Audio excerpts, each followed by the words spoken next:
What if you struggle with doubt? Well, remember, you're not saved by your brain activity. In other words, your thoughts can be all over the place. Because of the firing neurons and the chemicals in your brain, you'll experience all kinds of thoughts throughout your lifetime. And so what? At least from a salvation vantage point, so what? You're not saved by your consistency in your thought life. You're saved by the death, burial, and resurrection of Christ. So we shouldn't be alarmed when we experience doubt. First of all, remember there's an accuser who accuses us day and night.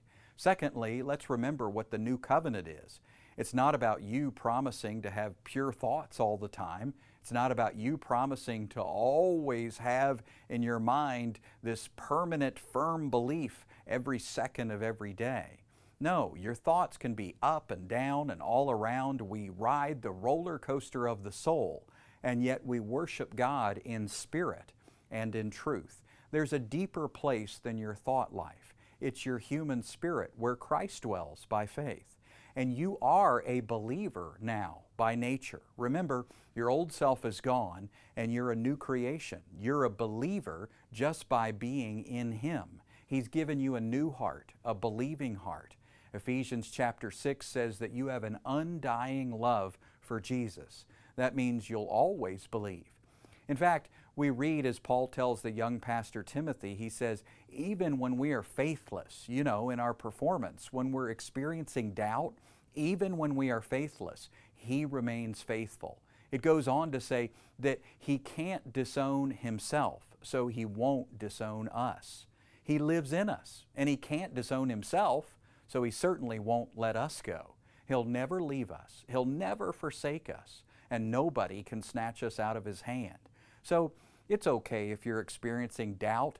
Your thought life is never going to be perfect or consistent.